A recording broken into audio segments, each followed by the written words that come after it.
Welcome back to The Distressed Princess. I'm Rhonda. In today's video, I have 4 really easy Easter crafts you just gotta try. The first DIY is a wreath, and it is a large wreath by the 18-inch wreath form at the Dollar Tree. You'll also need some greenery. I picked up 5 bushes of greenery at Walmart. I have these 2 boxwoods and then 3 of the eucalyptus bushes. You will also need some burlap. They sell this at Walmart for about $10 a roll. This is some that I already had in my stash. And also you'll need a couple of packages of these carrots from the Dollar Tree. And the star of the show is this $3 bunny rabbit from the Dollar Tree Plus section. The boxwood picks were $1.28 a piece, and the eucalyptus picks were $2.32 a piece. So this whole project clocks in around $16 to make, but these kind of wreaths go for $40 and $50 at the HomeGoods store and Michael's, so you're gonna want to try it. And the first step is to cover the wreath form with your burlap. So just wrap it around the wreath form and use hot glue to secure it in place. Then wrap the burlap around the whole wreath form and secure with hot glue. Using your wire cutters, trim all of the pieces off of the greenery picks and try to leave as much of the stem as possible. Then start placing the greenery, tucking it inside the burlap, and use hot glue on the ends of the pieces to make sure that they stick in place where you want them. The goal here is to make this as full as possible, so stuff as many greenery pieces as you can into this wreath. You can use whatever greenery that you like. There wasn't any at the Dollar Tree that I was really fond of, so that's why I went to Walmart, but you know, Walmart's prices are not that bad. Then I started playing around with how I wanted the carrots to go around the wreath, and I liked them in a little disorderly fashion, so some of them are pointing up and some are pointing down and just kind of every direction, just placing the carrots around the wreath. And I'm trying to space them apart the same distance though, so willy-nilly but spaced the same. But before I glued them down, I decided I needed to work on the bunny rabbit because he is going to sit in the middle, and I wanted to make sure I was absolutely certain how he was going to fit on the wreath first. This bunny needs painted. He needs painted white real bad, but it's going to be easier to paint him with that bow off of his neck, which I was going to try to save and put back on at the end. So when I cut it, I tried to cut it where I could glue it back on just the way it was. I gave this metal bunny 2 coats of Fusion mineral paint in the color Picket Fence, but you could also use white chalk paint. Now we'll give the rabbit some rusty looking spots with our antiquing glaze. So with a dry foam brush, just dipping a little bit of that wax and removing the excess onto some wax. I use wax paper, and gently just go along the edges, and it just automatically gives an aged, distressed, rusty look. I did both sides of the rabbit, and in some places I went a little heavy to really give it that aged look. The rabbit is going to sit in the middle of the wreath, but it's going to need some holes so that I can wire it down and hold it in place. I started out drilling just 2 holes, but then I decided it needed a 3rd one in the middle to make it more stable. So in total, I have 3 small holes drilled at the bottom of the bunny rabbit. Then I used some wire that I got from the Dollar Tree to wire the bunny to the wreath. Using the holes that you drilled, just take some pieces of wire and you can put that through the holes, and then it'll go through the burlap and through the wreath form, and you can twist it up really tight so the bunny is nice and secure. Then I hot glued all the carrots in place. And I hot glued his original bow back around his neck, which I'm not sure if I like that or if I should have made my own bow, because you know, sometimes the store-bought things, especially dollar store items, sometimes their bows get wonky, and I don't know if that happens in shipping or what, but let me know your opinion down in the comments, what you think about the bows on the things that we buy. And the last step in this pretty wreath is to give it a hanger. And I had these two different kinds of ribbon, both from the Dollar Tree. And I decided to go with the black and white gingham. I just did a simple ribbon hanger and hot glued the ends together. And here it is hanging on my front door. It truly does look like something I might have gotten at HomeGoods or Michael's. And it was only a few dollars to make.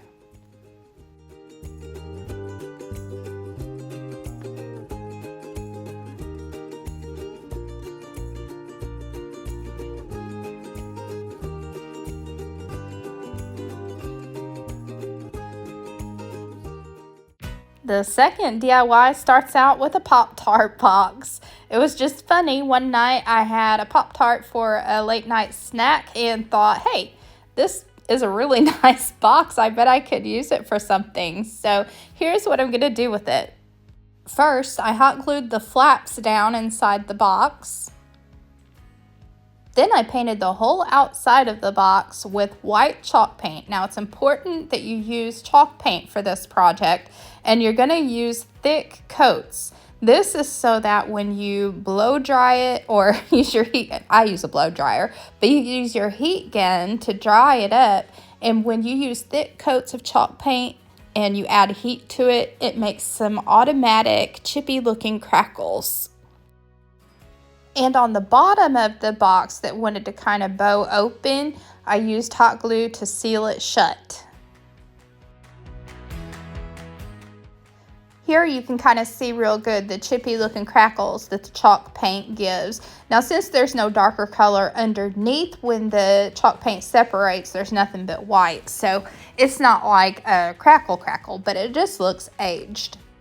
Now get out your foam brush and antique wax again and just go along the edges, and this is what makes this Pop-Tart box look like a wooden box. Then take some of that antiquing glaze and streak it down into the middle of the box and just play around with it until it looks how you want it to look. Then I thought I wanted this box to look more like a crate, so I'm going to draw some planks in there just using my ruler and a fine tip Sharpie.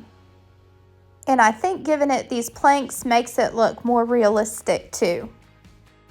Then I'm taking the rest of my burlap and I'm going to hot glue it like a liner. So I'm going to fold the burlap ribbon sort of in half, and it's going to go half on the inside of the box and half on the outside of the box, and it'll cover up the brand packaging. Just be really careful when you're working with hot glue and burlap, because the burlap is thin and the hot glue goes right through and it can burn you really easy, so be careful. I used one continuous piece of burlap to go all around for the liner. Then it should look something like this, and you just cut off your extra burlap and fold it down around the top. And this looks just like a wooden box with a burlap liner. No one would ever know that it was a Pop-Tart box. Now I'm going to fill it with some greenery that I've had in my stash. It is something that's been picked through, so it's not a perfect little bush. So it's the perfect thing to use for this though, because there's also going to be some stuff going inside with it. But I needed it to stand up taller, so I hot glued some styrofoam down into the bottom, and then I'm going to hot glue the bush on top of the styrofoam. Then I got out this bunny tail that I got from the Dollar Tree. For some reason, I thought that the bunny tail needed to look a little dirty, like it needed to be like a primitive bunny digging around in a carrot patch. So I took some watered down brown paint and a foam brush and just barely dipped that brush into the brown watery paint, and then I rubbed it all over the bunny butt, and then it looked like a brown bunny, which is like my sweet pea, so I liked it. I cut down the wooden dowel so that the bunny would stand up the right height in the patch. And I took 3 Dollar Tree carrots and I hot glued them down into the carrot patch. And I thought that this little project needed a carrot patch sign. So they have these at the Dollar Tree that's already on the wooden dowels, but I didn't have that kind. But I do have a wooden dowel, and I can just take the clothespin off the back of this and hot glue the wooden dowel in its place. And for this sign, I used a white colored pencil to write the word carrots on there. Then put some hot glue on the end, and into the patch it goes.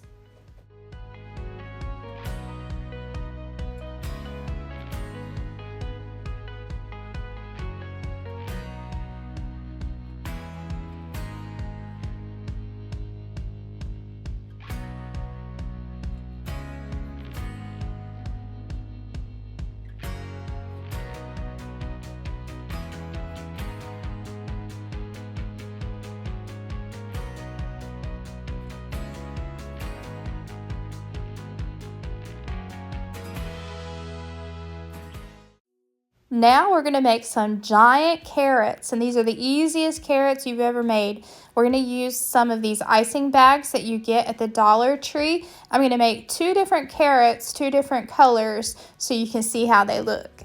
So I'm using 2 different kinds of fabric that I've thrifted. Like, these were only pennies at my thrift store. So I picked out this men's orange shirt to be one of the carrots. And this heavy kind of fabric curtain is going to be the other carrot. But the first step is to stuff the icing bags with some plastic bags. So if you always have these on hand, then here is a really good way to use them up. Once your icing bag is stuffed, then secure the end with a rubber band. Then I cut a rectangle shape out of my orange material, enough that it would cover the carrot. Then with your pointy end of the carrot at one of the corners, you can secure it in place with a piece of clear packing tape and roll your carrot up in the fabric. And you can cut off any extra fabric if you need to, and then hot glue it down in place. And so that you don't have an open end on your carrot, you can tuck it in and hot glue it so that it's closed.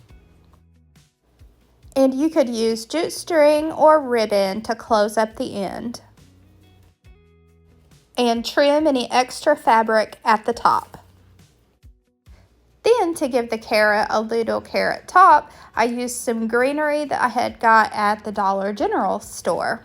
And you can just tuck it down inside of the plastic bag that you've got the rubber band around, and you can trim any of that as necessary. And that's it. And I did the exact same thing, used all these same steps to make a giant white carrot too. And I just liked mine clean like this, but you could make these prim carrots and dirty them up or add tags or label or just whatever suits you.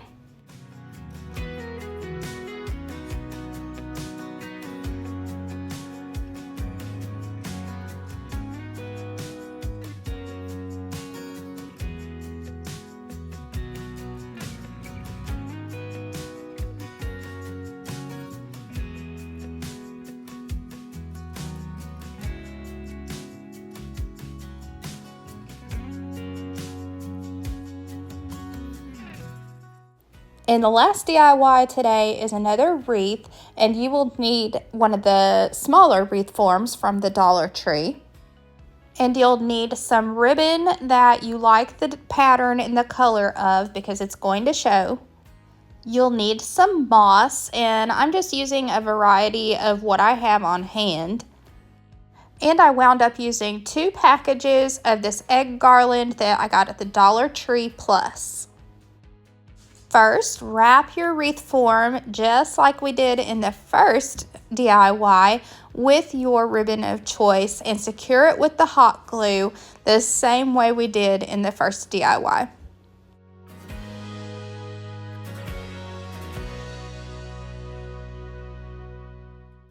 The next step is to separate the eggs out of the garland. So you're just going to cut one end and the rope will pull out from the middles of all these eggs. Then hot glue the eggs to the wreath in a pattern that you like.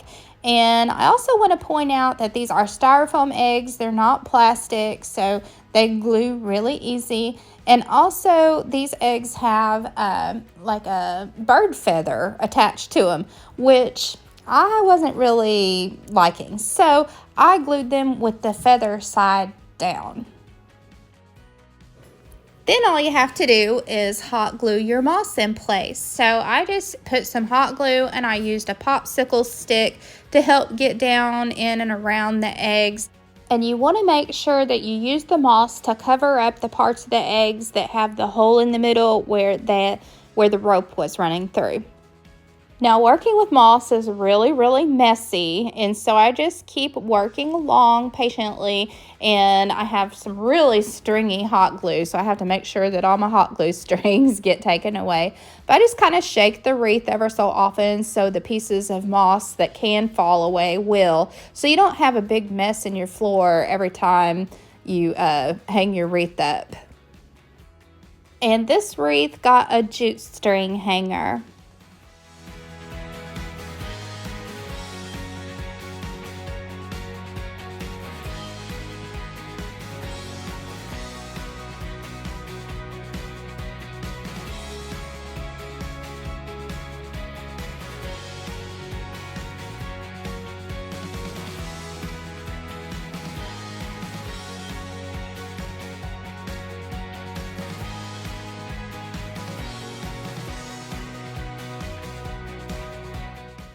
Now let's take a look back at all our Easter DIYs.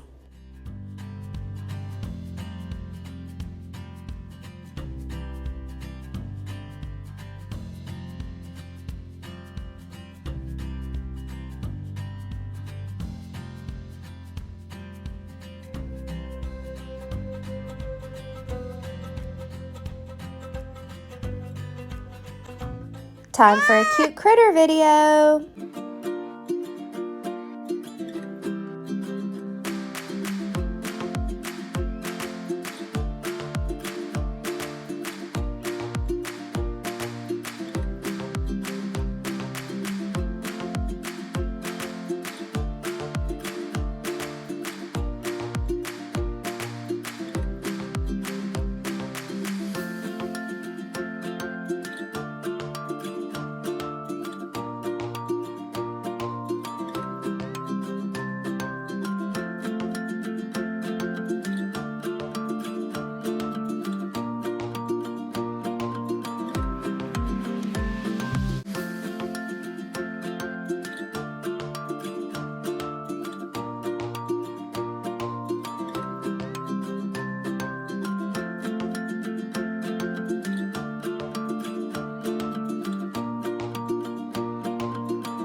Thanks for stopping by. I hope you enjoyed the video and have a wonderful rest of your weekend. If you're not already a subscriber, hit that button and become part of the Distressed Princess family. Until next time, bye!